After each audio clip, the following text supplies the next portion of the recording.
Good morning, students. Welcome to Learners Academy. Good morning. Good morning, sir. Okay. Exercise 13.2 Introduction Part 2. Part 1 में हमने main topic को introduce किया, multiplication theorem on probability. This was the main topic of the exercise. क्या कहा इस topic ने? इस topic ने ऐसा कहा कि अगर आपको साइमल्टेनियस अकरेंस ऑफ 2 और मोर इवेंट्स की प्रोबेबिलिटी निकालनी है, then we will use what? We will use multiplication theorem on probability. एक साथ 2 या 3 इवेंट्स घटित हो रहे हैं, उनकी प्रोबेबिलिटी चाहिए. क्या करोगे? मल्टीप्लिकेशन थ्योरम यूज करोगे. कैसे करोगे? एक इवेंट घटित कराओगे, मल्टीप्लाइड बाय सेकंड इवेंट की कंडीशनल प्रोबेबिलिटी, गिवन दैट पहला इवेंट हो चुका है, मल्टीप्लाइड बाय सपोज करो तीसरा इवेंट भी है, तीसरे इवेंट की भी कंडीशनल प्रोबेबिलिटी है ना, गिवन दैट कि पहले 2 इवेंट्स हो चुके हैं, एंड सो ऑन, ऐसे चलता जाएगा. इन केस फिर हमने एक और चीज सीखी कि इंडिपेंडेंट इवेंट्स भी होते हैं. इंडिपेंडेंट इवेंट्स क्या होते हैं? जिनकी जनरल प्रोबेबिलिटी और कंडीशनल प्रोबेबिलिटी सेम होती है, मतलब वो इंडिपेंडेंट है, उनको फर्क नहीं पड़ता पहले कोई इवेंट हो चुका है या नहीं हो चुका है. तो if there are independent events, then multiplication theorem on probability में कंडीशनल प्रोबेबिलिटी मल्टीप्लाई नहीं होगी, उनकी जनरल प्रोबेबिलिटी ही मल्टीप्लाई होती चली जाएगी. अगर ई एफ जी तीन इवेंट की साइमल्टेनियस अकरेंस की प्रोबेबिलिटी चाहिए, probability of E, probability of F, probability of G, तीनों को मल्टीप्लाई कर दो अगर इंडिपेंडेंट है. इंडिपेंडेंट नहीं है तो फिर पहले की जनरल प्रोबेबिलिटी, बाकी 2 की कंडीशनल प्रोबेबिलिटीज को आपस में मल्टीप्लाई किए जाओ, सो ऑन, जहां तक आपको करना. ये चीजें हमने कल सीखी और ये मेन टॉपिक है एक्सरसाइज का. अब जो टॉपिक्स आज की क्लास में कवर करेंगे वो उसके इर्द गिर्द के टॉपिक है. भाई ऐसा हो जाए तो ऐसा करना, ऐसा हो जाए तो ऐसा करना. मेन टॉपिक हमने कल इंट्रोड्यूस कर दिया था. तो हमने कल इंडिपेंडेंट इवेंट्स पे खत्म किया था, राइट. तो इंडिपेंडेंट इवेंट्स से हम आगे चलते हैं. इंडिपेंडेंट इवेंट्स के बारे में थोड़ा सा और समझते हैं. देखो, टॉपिक का नाम है difference between independent events and mutually exclusive events. Note down करो,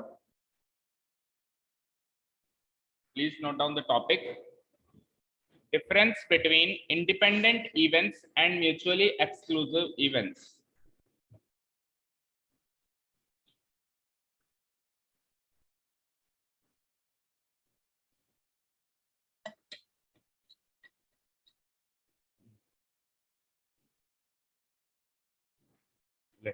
रख लेगा क्या? लिएगा तो नहीं? ओके, कर लिया. टॉपिक हेडिंग नोट डाउन कर ली.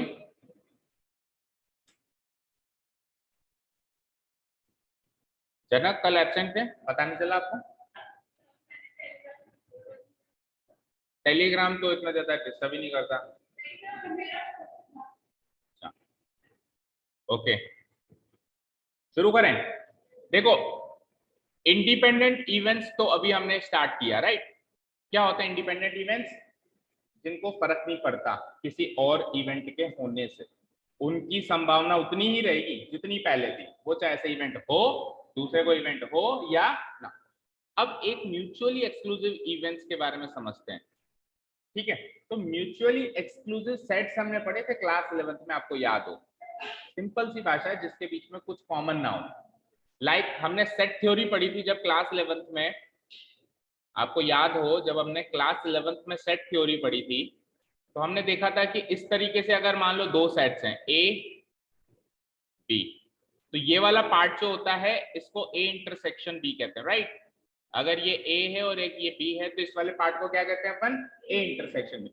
इन case there is no element in common between set A and set B,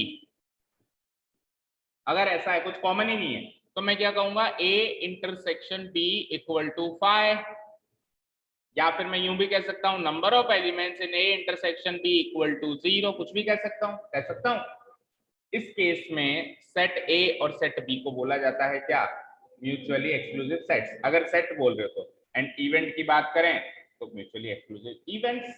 event मतलब घटना, इवेंट मतलब कोई घटना घटित हो रही है.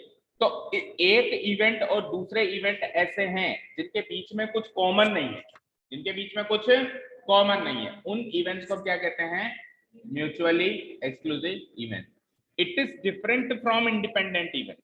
इंडिपेंडेंट इवेंट्स एक अलग कॉन्सेप्ट है. इंडिपेंडेंट इवेंट्स वो इवेंट्स होते हैं जिनको फर्क नहीं पड़ता, ये वो इवेंट्स है जिनमें कुछ कॉमन नहीं है. बट जनरली बच्चे इन दोनों टाइप ऑफ इवेंट्स को मर्ज कर देते हैं, मान लेते हैं कि इंडिपेंडेंट और म्यूचुअली एक्सक्लूसिव इवेंट एक ही बात है, बट ऐसा नहीं है। तो we need to find the difference between both of this. तो एक एक करके मैं डिफरेंस बताया जा रहा हूँ, आप नोट डाउन भी कर गए और ध्यान से सुनना, ठीक है। अब जो कुछ टॉपिक्स है इस क्लास में, कल की क्लास के सारे टॉपिक्स आपके बुक में भी थे, definition of independent events book में भी था, राइट, मल्टीप्लिकेशन थ्योरम और प्रोबेबिलिटी बुक में भी था, लेकिन आज की क्लास में जो हम कुछ चीजें पढ़ने वाले हैं वो आपकी बुक में नहीं है, वो आपको एक्स्ट्रा ज्ञान दिया जा रहा है ताकि क्वेश्चंस करने में सहूलियत हो। बड़े ध्यान से सुनेगा ना। देखो पहला डिफरेंस है उनकी डेफिनेशन का, डिफरेंस देखो। म्यूचुअली एक्सक्लूसिव इवेंट्स को शॉर्ट में मैं लिख रहा हूँ एमई, कोई दिक्कत नहीं है, बड़ा लिखने में स्पेस ऑक्यूपाई हो रहा है इसलिए। Mutually exclusive events are those events which do not have any outcome in common between them. तो इवेंट के कुछ आउटकम होते हैं, जैसे मैंने सपोज करो एक कॉइन उछाला, क्या आउटकम्स हैं, हेड और टेल। मैंने एक डाइस उछाला, क्या आउटकम्स है, 1 2 3 4 5 6, क्या कोई भी आउटकम कॉमन है? तो मैं कह सकता हूँ ये दोनों इवेंट्स म्यूचुअली एक्सक्लूसिव इवेंट्स हैं। अच्छा ये भी हो सकता है कई बार mutually exclusive events independent events भी हो सकते हैं, मतलब वो म्यूचुअली एक्सक्लूसिव भी हैं और इंडिपेंडेंट भी है, ऐसा भी हो सकता है। दोनों बात को अलग अलग लेके चलना है ना, उनके लॉजिक्स पे चलना। समझ में आया? पहला डिफरेंस है उनकी डेफिनेशन का। डेफिनेशन क्या है इसकी? Mutually exclusive events are those events which do not have any outcome in common between them, whereas independent events की डेफिनेशन अभी हमने पढ़ी, are those events which may have some outcomes in common between. अच्छा पहला difference है कि outcome common होते हैं या नहीं होते। म्यूचुअली एक्सक्लूसिव इवेंट्स में कोई भी आउटकम कॉमन नहीं होते हैं, जबकि इंडिपेंडेंट इवेंट्स में may have some outcomes in common, कुछ आउटकम्स कॉमन हो भी सकते हैं। ऐसा नहीं कह रहा कि होते ही हैं या नहीं होते हैं, हो भी सकते हैं, नहीं भी हो सकते। एक्चुअली इसकी डेफिनेशन उस चीज से अफेक्ट ही नहीं होती कि आउटकम कॉमन है या नहीं। समझ में आई बात? लिखो पहला ना, ऐसा कभी भी नहीं होगा कि अगर आउटकम कॉमन है तो वो उस पर डिपेंड करेगा। अभी अपन एग्जांपल लेंगे, ठीक है। डिपेंड करना एक अलग चीज हो गई। देखो डिपेंड करना कैसे होगा, जैसे एक कॉइन उछाला, जैसे अपन ने कंडीशनल प्रोबेबिलिटी के लिए एक्सरसाइज में किया था, कॉइन उछाला, हेड आए तो ये करना, हेड आए तो फिर से कॉइन उछालना, टेल आए तो डाइस उछालना। एक क्वेश्चन किया था अपन ने लास्ट में कंडीशनल, तो ये डिपेंड कर रहे हैं एक दूसरे पे। समझ में आई बात? और भी अभी एग्जांपल्स देंगे। पहला डिफरेंस नोट डाउन करें एक बार आप। म्यूचुअली एक्सक्लूसिव इवेंट्स के तो आउटकम्स कॉमन होते ही नहीं है, और इंडिपेंडेंट इवेंट्स में आउटकम कॉमन हो भी सकते हैं और नहीं भी हो सकते। This is the first difference. Kanishka आवाज बिल्कुल क्लियर आ रही है ना? Yes sir. हाँ यस सर आ रही है।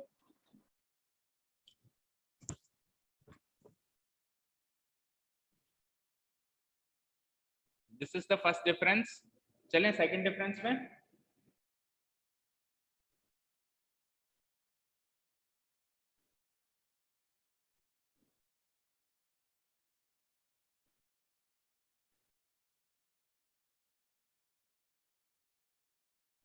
थोड़ा सा क्विकली नोट डाउन करें प्लीज, क्योंकि थोड़ा सा लेंथी सा पोर्शन बाकी है अभी एक्सरसाइज से पहले, तो आज ही खत्म कर रहे हैं उसको। सेकंड डिफरेंस क्या है? देखो देखो पहला डिफरेंस जो है वो म्यूचुअली एक्सक्लूसिव इवेंट्स की डेफिनेशन के हिसाब से है। पहला डिफरेंस किसके हिसाब से?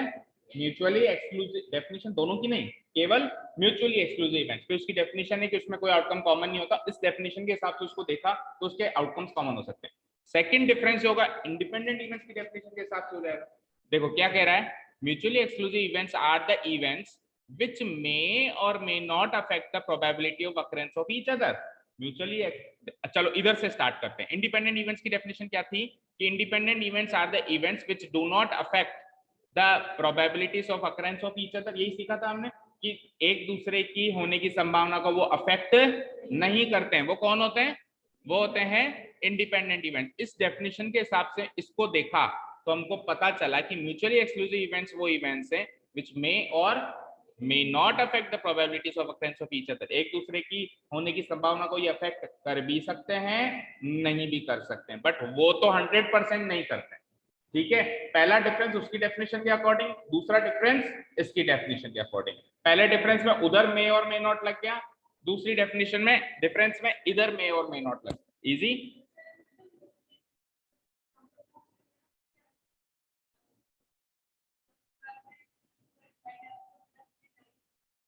वो डिपेंडेंट इवेंट्स हो गए। देखो म्यूचुअली एक्सक्लूसिव तो बहुत आसान है, सैंपल स्पेस बनाओ, कुछ भी कॉमन नहीं आना चाहिए, बड़ा इजी है। जैसे सपोज करो एक डाइस थ्रो किया, इवेंट ए इवन नंबर आना चाहिए, इवेंट बी ऑड नंबर आना चाहिए। इवेंट ए का सैंपल स्पेस, इवेंट स्पेस क्या बनेगा, ऑड नंबर में 1 3 5 2 4 6, there is no outcome in common between them, so they are mutually exclusive events. उनको सोचना बड़ा आसान है। इंडिपेंडेंट डिपेंडेंट इवेंट्स तो अभी हमारी पूरी एक्सरसाइज है, उसको सोचना थोड़ा सा मुश्किल। उसके लिए बहुत सारे एग्जांपल्स आएंगे, अभी सारी एक्सरसाइज उसी से भरी पड़ी है, बट ये हम एक्सरसाइज इसलिए कर रहे हैं ताकि आप दोनों को अलग अलग रखो। ओके हाँ, देखो प्रोबेबिलिटी अफेक्ट तो तब होगी जब एक इवेंट के बाद दूसरा इवेंट आप करवाओगे, एक इवेंट के बाद आप दूसरा इवेंट करवाओ। देखो मेरी बात सुनो, सपोज करो मैंने एक एग्जांपल दिया था, कल ही तो दिया है, कि एक डेक ऑफ कार्ड्स में से मैंने एक किंग निकाला, तो किंग के आने की प्रोबेबिलिटी क्या होगी, 1/13। किंग निकाल के साइड में रख दिया, अब दूसरे किंग आने की प्रोबेबिलिटी अफेक्ट हुई ना, सो दे आर डिपेंडेंट इवेंट्स। या क्वीन भी निकाल लिया, किंग निकाल के साइड में रख दिया, अब क्वीन निकालने की प्रोबेबिलिटी वो भी अफेक्ट होगी क्योंकि टोटल नंबर ऑफ कार्ड्स में से एक कार्ड खत्म हो गया, सो दे आर डिपेंडेंट इवेंट्स। उस केस में सोचो एक इवेंट हो गया, उसके बाद दूसरा इवेंट करवा रहे हैं, तो जो दूसरा इवेंट, मान लो दूसरा इवेंट पहले ही करवा लेते तो क्या संभावना होती, और एक करवाने के बाद करवा रहे हो तो क्या संभावना है। अगर अलग अलग है, अगर अलग अलग है तो डिपेंडेंट है, और सेम है तो फिर वो इंडिपेंडेंट। ये लॉजिक है इंडिपेंडेंट इवेंट्स होने का। क्लियर? ठीक है, चलो दूसरा डिफरेंस नोट डाउन हो गया, चलते हैं तीसरे।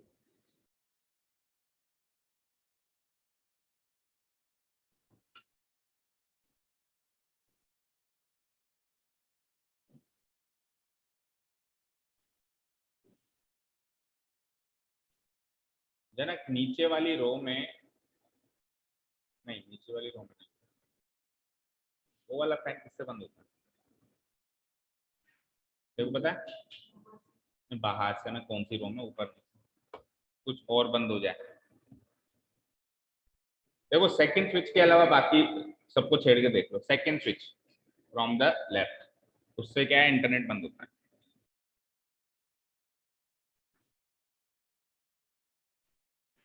चले थर्ड, ये वाला बंद हो गया, उसको चला के दूसरा वाला बंद कर दो। ठीक है, दोनों बंद कर दिए, पहले वाला तो चला दो ना, पहले वाला चला।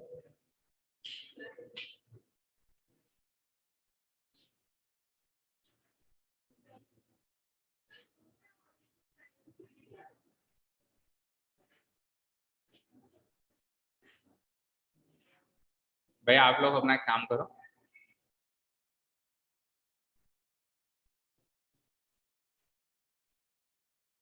ओके, चलते हैं तीसरे नंबर के डिफरेंस पे। The term mutually exclusive is defined in terms of events. क्या हुआ, नहीं हुआ?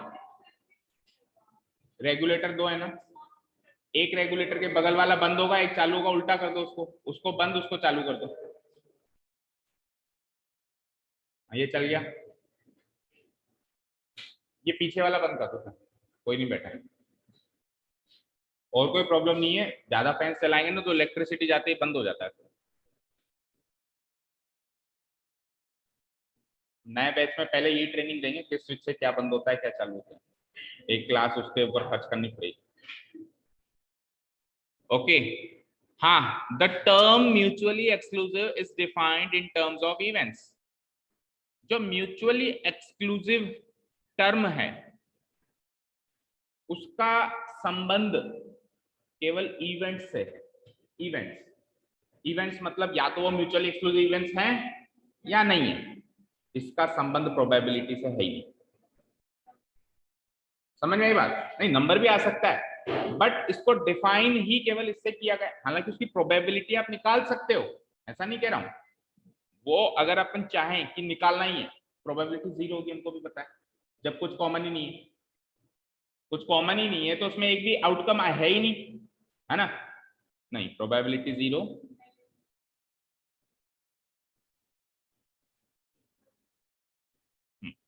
ठीक है, अभी के लिए इतना याद रखो, म्यूचुअली एक्सक्लूसिव इवेंट्स का संबंध केवल किससे है, इवेंट्स है। इवेंट्स का मतलब सैंपल स्पेस का एक सबसेट, जैसे डाइस उछाला तो डाइस का सैंपल स्पेस क्या, 1 2 3 4 5 6, उसका सबसेट जैसे ऑड नंबर 1 3 5 उसी का सबसेट है, या इवन नंबर 2 4 6 वो भी उसी का subset.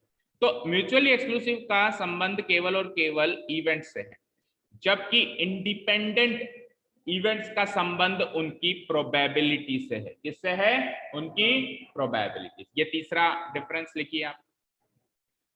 The term independent is defined in terms of probability of events.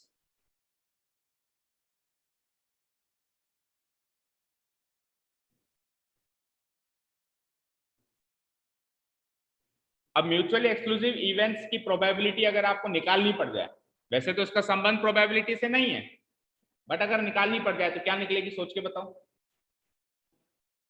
Mutually exclusive event की प्रोबेबिलिटी क्या निकलेगी, इक्वल किसके, नहीं निकल जाएगी, 0 निकलेगी बेटा। म्यूचुअली एक्सक्लूसिव, मेरी बात सुनो, मैंने कहा इवेंट ए है, इवन नंबर आएगा, वही डाइस वाला केस ले रहे हैं। इवेंट बी है, ऑड नंबर आएगा। इवेंट सी है, इवेंट सी है जो इन दोनों का इंटरसेक्शन है, तो इवेंट सी जो हो गया वो 5 हो गया, 5 हो गया ना, ए इंटरसेक्शन बी 5 हो गया। अब 5 है तो कोई आउटकम आएगा ही नहीं, कोई आउटकम आएगा ही नहीं तो प्रोबेबिलिटी 0 होगी ना, ठीक है। तो डिफरेंस नंबर 4 है उनकी प्रोबेबिलिटीज पे। The probability of the intersection of 2 or more mutually exclusive events is always equal to what, 0। 2 या 2 से ज्यादा म्यूचुअली एक्सक्लूसिव इवेंट्स के इंटरसेक्शन की प्रोबेबिलिटी क्या होती है, हमेशा 0। जैसे ए और बी मान लो दो, ए और बी मान लो दो म्यूचुअली एक्सक्लूसिव इवेंट्स हैं, तो उनके इंटरसेक्शन की जो प्रोबेबिलिटी होगी वो क्या होगी, 0। क्यों, क्योंकि ए इंटरसेक्शन बी क्या है, 5, क्योंकि ए और बी म्यूचुअली एक्सक्लूसिव इवेंट्स है। फाइन, आप प्रोबेबिलिटी कैसे निकालते हो, number of elements favourable divided by total number of element. अब ए इंटरसेक्शन बी 5 है तो number of elements in A intersection B 0 है, number of elements in A intersection B क्या है, 0, तो फेवरेबल एलिमेंट 0 होगा, टोटल कितने भी हो प्रोबेबिलिटी तो 0 ही निकलेगी। यस, इंटरसेक्शन की प्रोबेबिलिटी, दोनों इवेंट्स के इंटरसेक्शन की प्रोबेबिलिटी क्या, इंटरसेक्शन लिखा है ना, देखो साफ साफ, the probability of the intersection of 2 or more mutually exclusive events is always equal to what, C। उधर चलते हैं क्या होता है, तो उधर तो मल्टीप्लिकेशन थ्योरम अप्लाई होगी। इंडिपेंडेंट इवेंट्स के केस में अगर उनके इंटरसेक्शन की प्रोबेबिलिटी पूछी जाए तो सबकी प्रोबेबिलिटीज इंडिविजुअल प्रोबेबिलिटीज को क्या कर दो, मल्टीप्लाई कर दो। चलते हैं उधर। The probabilities of the intersection of 2 or more independent events is the product of their individual probabilities. 2 or more independent events is the product of their individual probabilities. लग देना बोटो।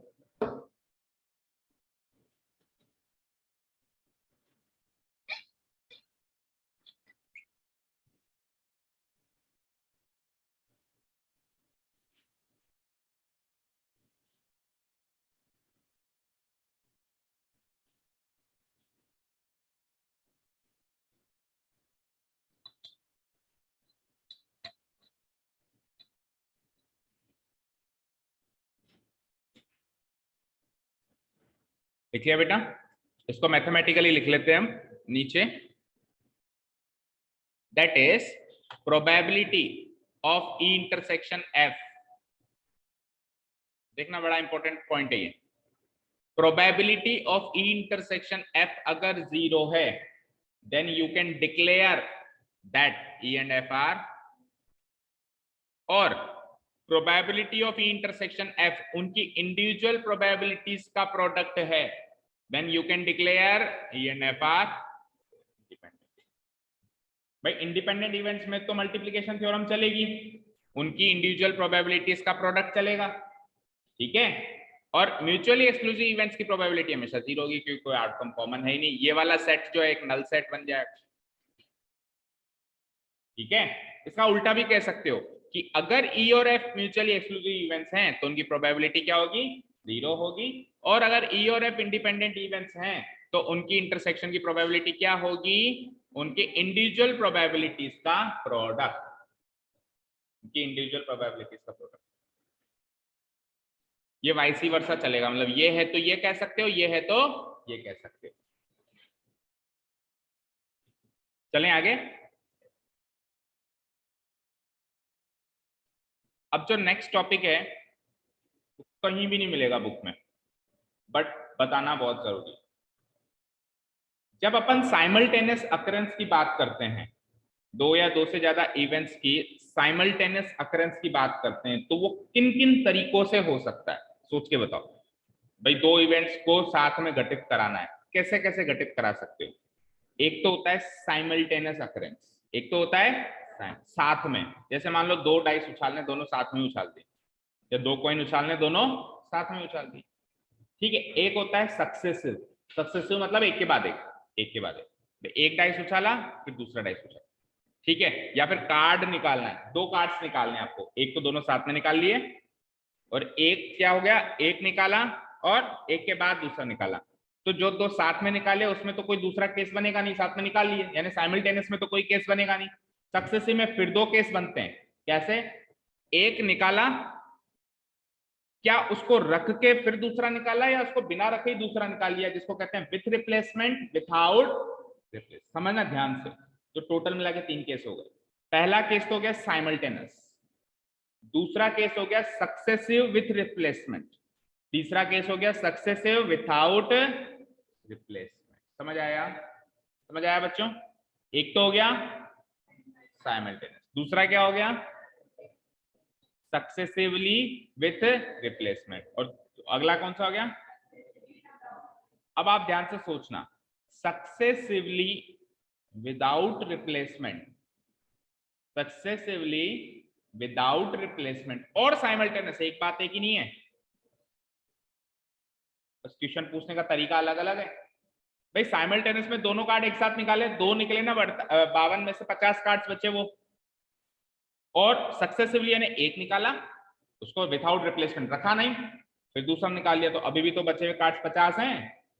तो देखा जाए तो दो ही केस होते हैं, एक केस होता है साइमल्टेनियस के लो या सक्सेसिवली विदाउट रिप्लेसमेंट के लो, ये पूरा एक ही केस है। और दूसरा केस होता है सक्सेसिवली विथ रिप्लेसमेंट, ये एक बिल्कुल एंटायरली डिफरेंट केस है, क्योंकि इसमें दूसरा कार्ड जब आप निकाल रहे हो तो अभी इसमें 50 नहीं 51 पत्ते बचे, क्योंकि आपने रिप्लेस कर दिया, वापस रख दिया, ठीक है। हाँ, विथ रिप्लेसमेंट वाला कंडीशनल प्रोबेबिलिटी होगा या विदाउट रिप्लेसमेंट वाला होगा, सोच के बताओ। विदाउट वाला होगा। देखो आपने एक पत्ता निकाल लिया, 52 में से कितने बचे, एक, 51, 51। अब आपने दूसरा पत्ता निकाला, तो जब आप दूसरा पत्ता निकाल रहे हो तो 51 में से निकाल रहे हो, समझ में आ गई बात। जबकि अगर आप पत्ता रख दो वापस, तो आप वापस 52 में से निकाल रहे हो। तो कंडीशनल प्रोबेबिलिटी कब हुई, जब आपने पत्ता रखा नहीं, भाई विदाउट रिप्लेसमेंट। समझ में आया, अभी अपन डिटेल में देखते हैं। तो नेक्स्ट टॉपिक देखो, ways of occurrence of intersection of two और मोर इवेंट्स। कुल मिला के साइमल्टेनियस अकरेंस होने के कितने कितने तरीके, चार्ट बनाते हैं अपन। देखो, ways of occurrence of intersection of two और more events.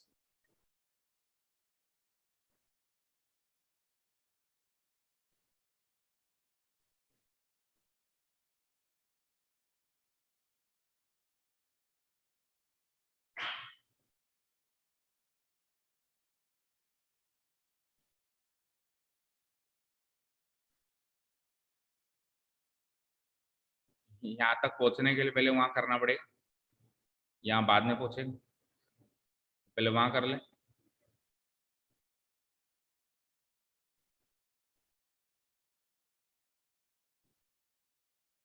Heading note down कर ली, ways of occurrence of intersection of two और, हेडिंग समझ में आ गई ना?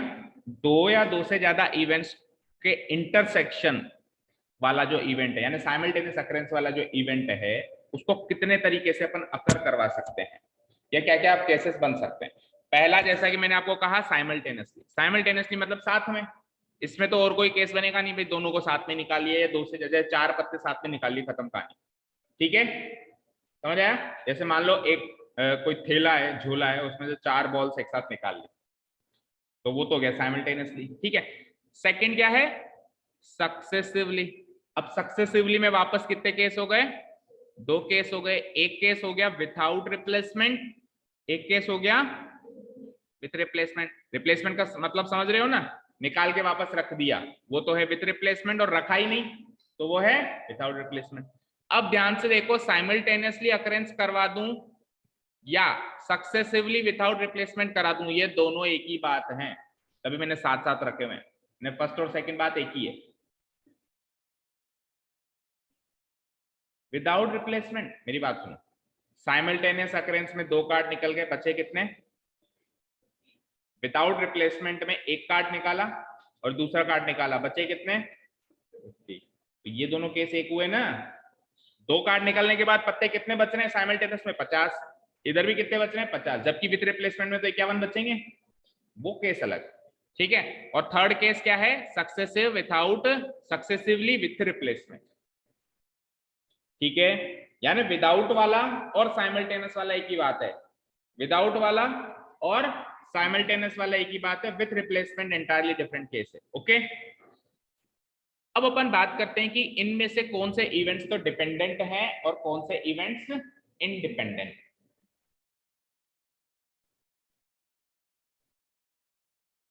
ऑब्वियसली जब आप 2 कार्ड निकाल रहे हो तो दोनों कार्ड के निकलने की संभावना एक दूसरे पे डिपेंड कर रही है ना। आप पत्ते कम कर रहे हो ना 52 में से, तो साइमल्टेनियस अकरेंस तो ऑब्वियसली क्या करेगा? डिपेंड करेगा। और याद रखना, जहां जहां पे डिपेंड करेगा वहां वहां पे कंडीशनल प्रोबेबिलिटी लगेगी। जहां जहां पे डिपेंड करेगा वहां वहां पे क्या लगेगी? ई ऑन जी लगेगा, क्योंकि वो डिपेंड कर रहा है। समझ में आ गई बात? ठीक है। और विथआउट रिप्लेसमेंट सक्सेसिवली तो सेम केस है साइमल्टेनियसली वाला, तो वो भी डिपेंड करेगा। भाई एक पत्ता निकाल लिया, अब आपने रखा थोड़ी ना, तो ऑब्वियसली दूसरे पत्ते के निकालने की संभावना पहले पत्ते पे डिपेंड करी ना, तो ये भी डिपेंडेंट है। लेकिन जब आपने पत्ता ही वापस रख दिया, निकाला, देखा, वापस रख दिया, अब दोबारा निकालोगे तो वो तो एक नया, बिल्कुल एंटायरली नई पिक्चर बन गई ना, तो वो इंडिपेंडेंट है, उसको फर्क नहीं पड़ता पहले क्या निकला था, क्योंकि जो भी निकला था वापस आ गया, जो भी निकला था अब वो वापस डेक में आ गया। तो केवल ये वाला केस ही इंडिपेंडेंट इवेंट्स का केस होता है, बाकी ये 2 केस क्या होते हैं? हमेशा डिपेंडेंट। यानी कि यहाँ पे तो सीधी सीधी मल्टीप्लिकेशन थ्योरम ऑन प्रोबेबिलिटी लगा देना इंडिविजुअल प्रोबेबिलिटीज, क्योंकि इंडिपेंडेंट इवेंट्स में अपन कर सकते हैं ना इंडिविजुअल प्रोबेबिलिटीज का product.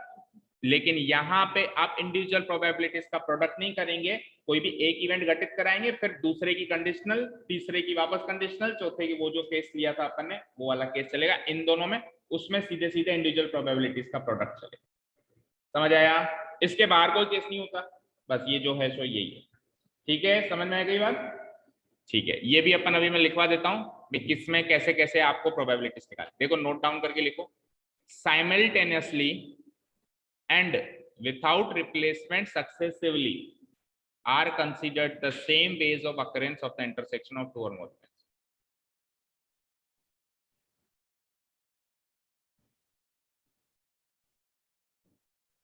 Simultaneously and without replacement successively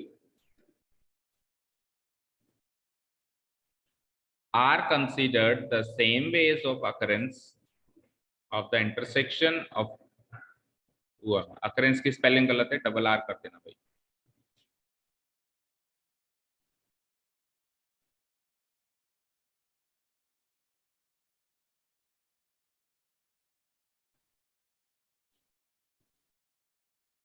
आज तो सब प्रेजेंट है ना, कोई एब्सेंट थोड़ी ना। कनिष्का तो है ना ऑनलाइन बैठी। ठीक है, जो बात मैंने कही है वही नोट में लिखी है बस, है ना? ठीक है, कि साइमल्टेनियसली कर लो या विदाउट रिप्लेसमेंट सक्सेसिवली कर लो, तो सेम वेज ऑफ अकरेंस हैं। बोलने का तरीका अलग अलग है but same veg of occurrence है इंटरसेक्शन ऑफ 2 और मोर इवेंट्स का, ठीक है। Okay, let's now find out कि इनकी प्रोबेबिलिटीज कैसे निकालेंगे। तो बता चुका हूं वैसे तो डिपेंडेंट इवेंट्स जो हुए यानी पहला और जो दूसरा केस हुआ उसमें ई इंटरसेक्शन एफ की प्रोबेबिलिटी कैसे निकालोगे, पहले ई करवा लो और फिर एफ की कंडीशनल प्रोबेबिलिटी, क्योंकि ये डिपेंड कर रहे हैं। एंड सो ऑन इसलिए लिखा है कि मान लो 3 4 5 इवेंट्स भी हो सकते हैं ना, ये तो 2 ही लिए मैंने, मान लो इसकी जगह कल को 3 हो, बताओ कैसे करोगे। बताओ अगर ई इंटरसेक्शन एफ इंटरसेक्शन जी हो और आपको पता हो कि ई एफ और जी डिपेंडेंट है, कैसे पता होगा, या तो वो साइमल्टेनियसली अकरेंस हो रहे होंगे या फिर वो सक्सेसिवली विदाउट रिप्लेसमेंट हो रहे होंगे, उससे आपको क्लिक करेगा कि दे आर डिपेंडेंट इवेंट्स। तो आप इनके इंटरसेक्शन की प्रोबेबिलिटी कैसे निकालोगे, प्रोबेबिलिटी ऑफ, पहले ई करवा लो फिर अब एफ करवा लो, लेकिन इसकी conditional probability E provided that E already हो चुका है इनटू, अब जी की बारी देखो, ई एफ, अब किसकी बारी, जी की बारी, लेकिन जब तक जी हो रहा था तब तक ई और एफ ऑलरेडी हो चुके थे। तो इस तरीके से अपन निकालेंगे। फाइन, उधर आ जाओ इंडिपेंडेंट इवेंट्स में, तो आपको पता ही है कि इंडिविजुअल प्रोबेबिलिटीज का प्रोडक्ट करते जाओ बस, एंड सो ऑन, कुछ नहीं करना, पर पता होना चाहिए कि ई और एफ क्या है, इंडिपेंडेंट इवेंट्स हैं। कैसे पता चलेगा, सक्सेसिवली विथ रिप्लेसमेंट वाला केस होना चाहिए। कौन सा केस होना चाहिए, सक्सेसिवली विथ रिप्लेसमेंट। इधर कैसे पता चलेगा, या तो साइमल्टेनियसली वाला केस होना चाहिए या सक्सेसिवली विदाउट रिप्लेसमेंट वाला केस होना चाहिए।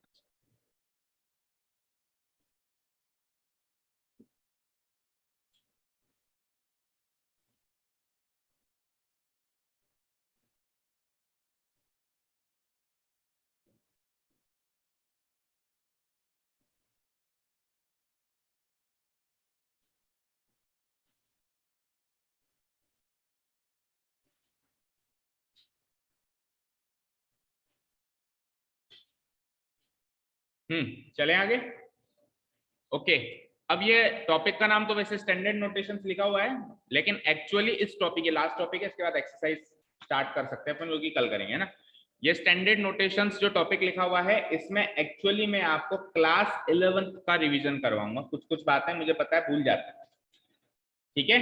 एक्सरसाइज में चलने से पहले कुछ क्लास 11th की बातों को रिवाइज करेंगे। टॉपिक का नाम मैंने लिख दिया, वैसे स्टैंडर्ड नोटेशंस आप ब्रैकेट में लिख सकते हो, क्लास 11th रिवीजन, ठीक है। तो पहली चीज, कुछ चीजें आसान भी है, आती भी होंगी। नॉट ए को कैसे डिनोट कराते हैं, नोटेशन से ही है ना, ए डैश, और नॉट ए की प्रोबेबिलिटी को यानी कि ए डैश की प्रोबेबिलिटी को कैसे निकालते हैं, 1 माइनस प्रोबेबिलिटी। इजी, लिखो।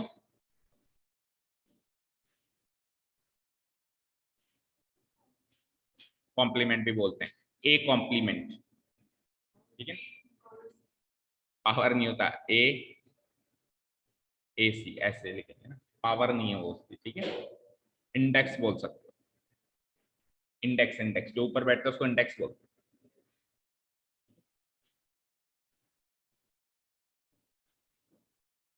नहीं तो कंप्यूटर की भाषा में होता है सुपरस्क्रिप्ट सबस्क्रिप्ट, तो ये सुपरस्क्रिप्ट है, जो नीचे आता है वो सबस्क्रिप्ट होता है। क्या हो गया,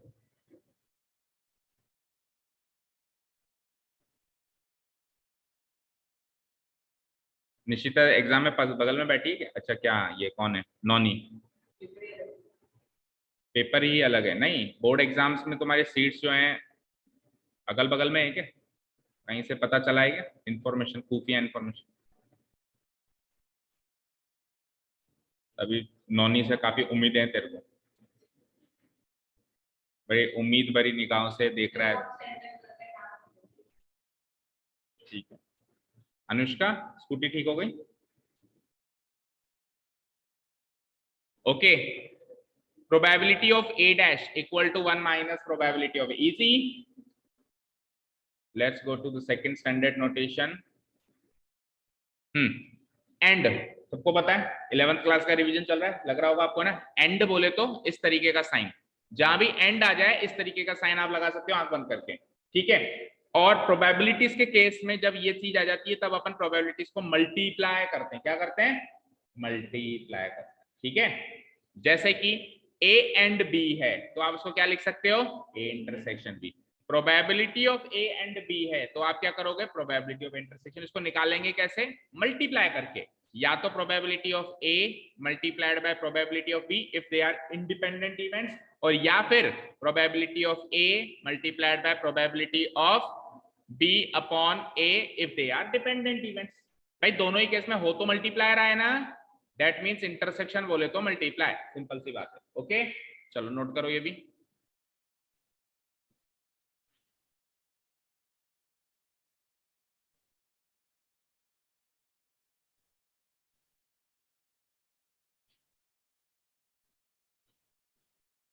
अब एंड का जहां जिक्र हो गया तो और भी बहुत जरूरी है, ठीक है।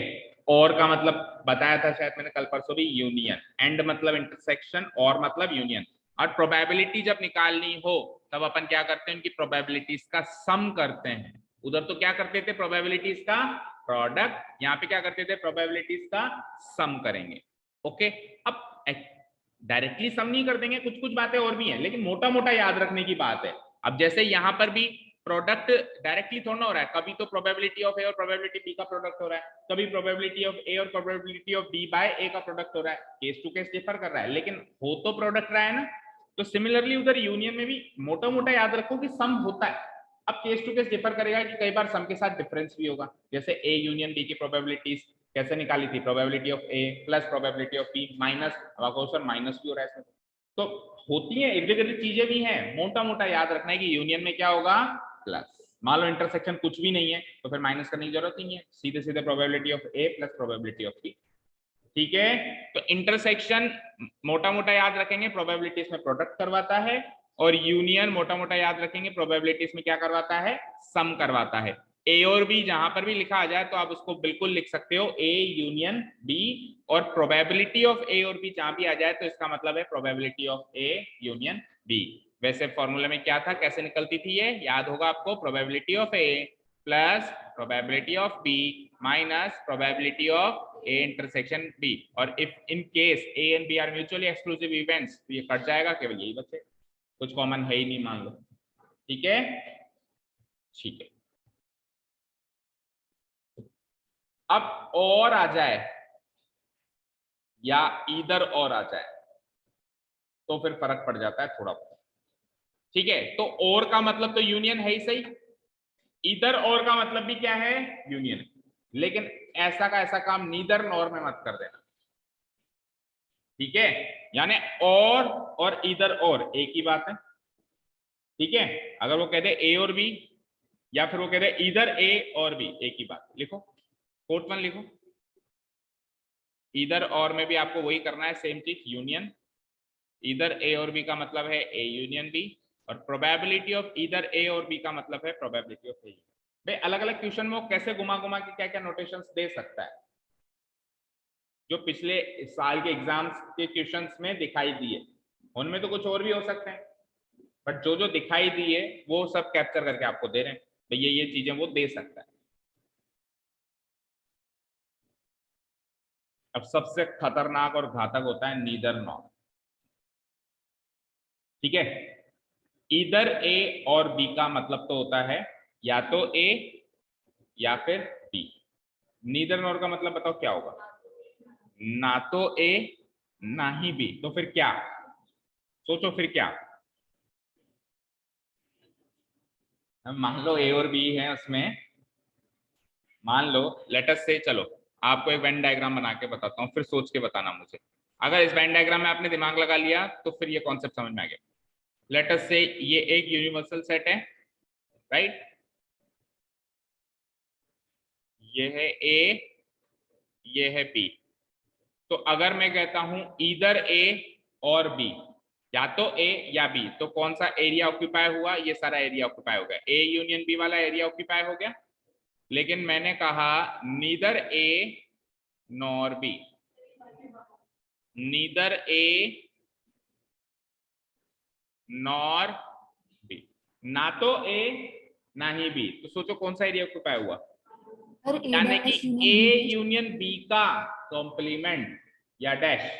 भाई ए यूनियन बी के अलावा जो बच गया वही तो, समझ में आया बात, ठीक है। तो मैं क्या ऐसे लिख सकता हूं, नीदर ए नॉर बी बराबर यू माइनस इधर ए और बी, यस और नो, भाई इधर ए और बी वाला जो केस था उसको यूनिवर्सल सेट में से माइनस कर दो, बचा हुआ area neither A nor B होता है।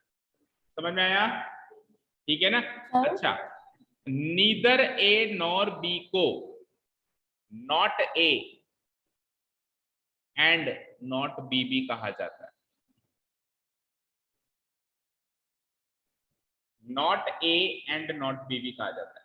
भाई ए भी नहीं चाहिए, बी भी नहीं चाहिए, और जब ए भी नहीं चाहिए था तो कौन सा एरिया ऑक्यूपाई हुआ, और जब बी भी नहीं चाहिए था तब कौन सा एरिया ऑक्यूपाई हुआ, उन दोनों का इंटरसेक्शन चाहिए तो भी यही एरिया आएगा। ये अपन ने डी मॉर्गन लॉ से सीखा था क्लास 11। भाई नॉट ए का मतलब ए डैश, एंड का मतलब इंटरसेक्शन, नॉट बी का मतलब बी डैश। क्या होता है डी मॉर्गन लॉ से? ये ए यूनियन बी का वोल्टेज, वो भी तो यही है। यूनियन में से अगर आप ए यूनियन, यूनिवर्सल में से ए यूनियन बी माइनस करोगे तो ए यूनियन बी का होल डैश ही तो बनेगा। इधर भी ए यूनियन बी का होल डैश है, यानी कि neither A nor B, not A and not be, एक ही बात होती है। समझ में आया? ठीक है, चलो नेक्स्ट नोट डाउन करें।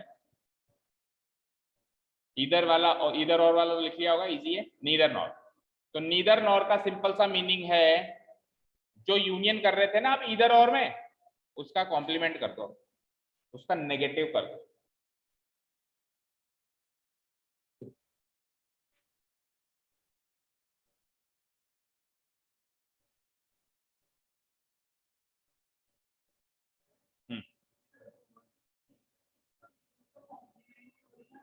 इसको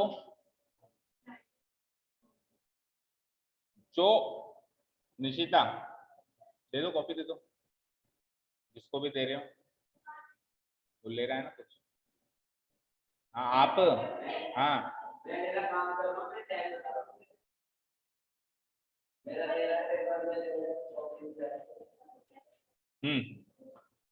हाँ भाई, राज सिंहासन में बैठा, सीधा बैठ जा।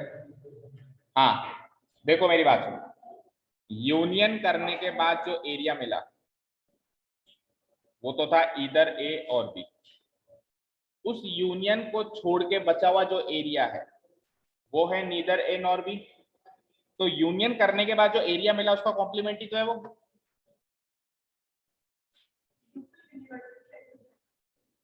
आप यू को यूनिवर्सल सेट मान रहे हो या यू को यूनियन मान रहे हो, पहले इस पे डिफरेंशिएट।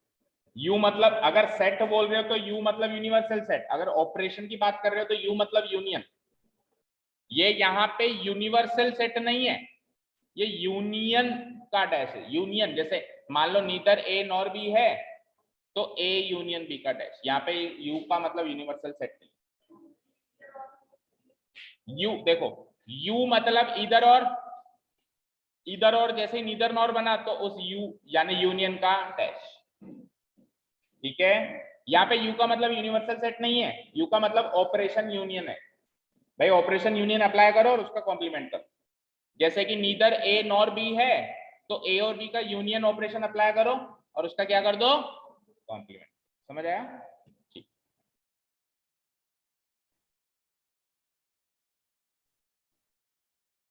और probability of neither A nor B क्या हो जाएगा? Probability of A union B का कॉम्प्लीमेंट। उसको कैसे निकालेंगे? 1 minus probability of A union B. ठीक है, और जब आप इसको ऐसे रीड करोगे,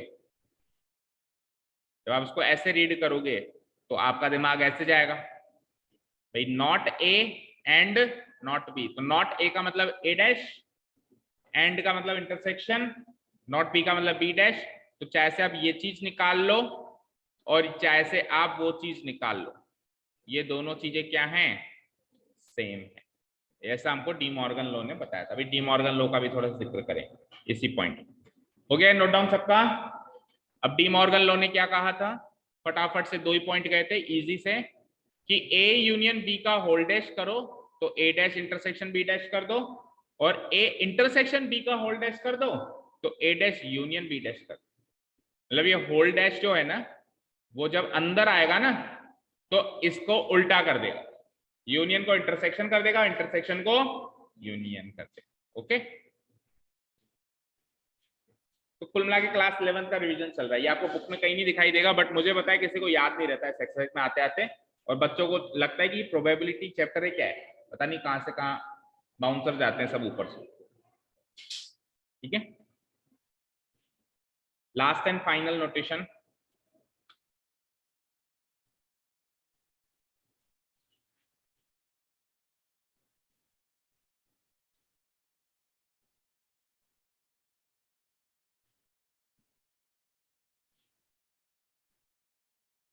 लास्ट एंड फाइनल नोटेशन देखें।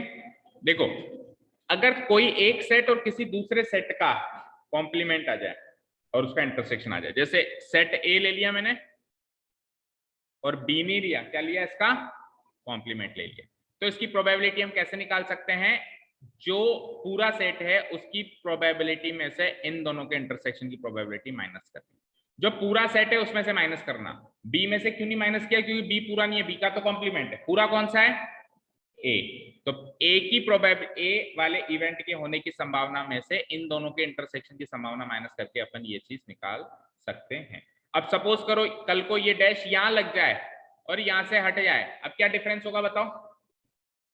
अब ए की ए में से माइनस नहीं करोगे, किस में से माइनस करोगे, बी, क्योंकि पूरा बी हो गया, बाकी वो चीज सेम रहेगी, वो चीज सेम रहेगी। ये भी 11th में सीखा था, पर मुझे पता याद नहीं आ रहा होगा अभी, बिल्कुल ये 11th में सीखा है, डायग्राम से समझा। देखो एक बार ये लिखो,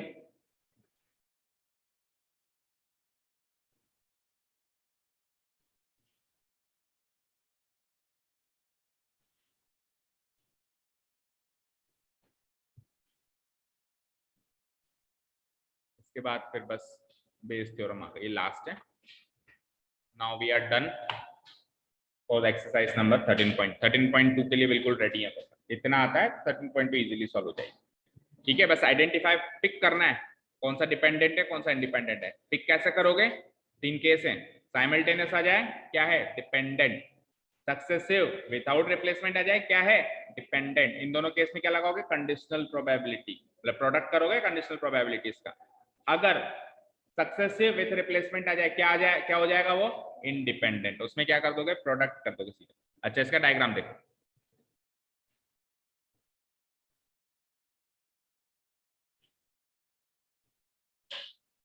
ये तो है ए, ये है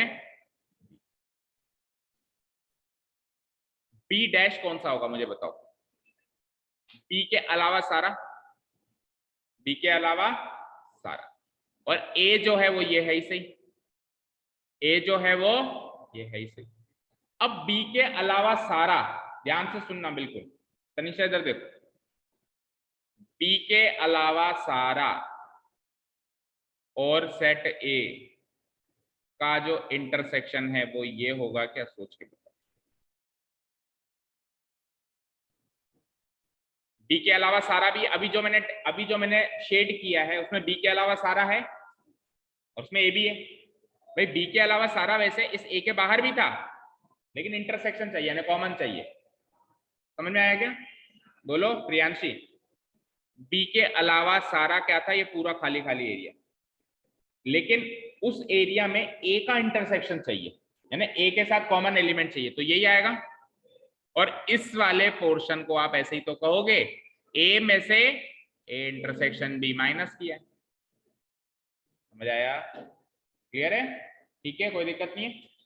चलिए, so that is it for today. क्या क्या सीखा एक बार फटाफट से रिवाइज करते हैं। Independent events, mutually exclusive events के बीच में डिफरेंस सीखा, क्या डिफरेंस है, म्यूचुअली एक्सक्लूसिव, पहले तो definition wise, mutually exclusive events वो इवेंट्स होते हैं जिनके बीच में कोई आउटकम कॉमन नहीं होता, जबकि इंडिपेंडेंट इवेंट्स में कोई आउटकम कॉमन हो सकता है। इंडिपेंडेंट इवेंट्स वो इवेंट्स है जो एक दूसरे की प्रोबेबिलिटी को अफेक्ट नहीं करते हैं, जबकि म्यूचुअली एक्सक्लूसिव इवेंट्स कर सकते हैं।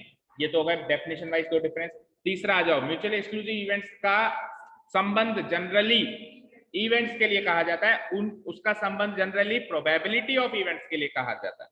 चौथा सबसे इंपॉर्टेंट, उनके इंटरसेक्शन की प्रोबेबिलिटी 0 है, किसकी, म्यूचुअली एक्सक्लूसिव इवेंट्स की, और उसके इंटरसेक्शन की प्रोबेबिलिटी क्या है, उनके इंडिविजुअल प्रोबेबिलिटीज का प्रोडक्ट। ओके, 3 तरीके से हम इंटरसेक्शन करवा सकते हैं दो या दो से ज्यादा इवेंट्स का। पहला साइमल्टेनियस, दूसरा सक्सेसिवली विदाउट रिप्लेसमेंट, ये दोनों एक ही बात है, और तीसरा सक्सेसिवली विथ रिप्लेसमेंट। वो जो दोनों एक ही बात थी वो डिपेंडेंट इवेंट्स थे, तो ये तीसरा आखिरी है, ये इंडिपेंडेंट है। डिपेंडेंट इवेंट्स में जब आपको इंटरसेक्शन की प्रोबेबिलिटी चाहिए तब आप कंडीशनल प्रोबेबिलिटी वाला सहारा लेंगे, यानी multiplication theorem on probability apply करेंगे, जो सबसे पहली सीखी थी कल।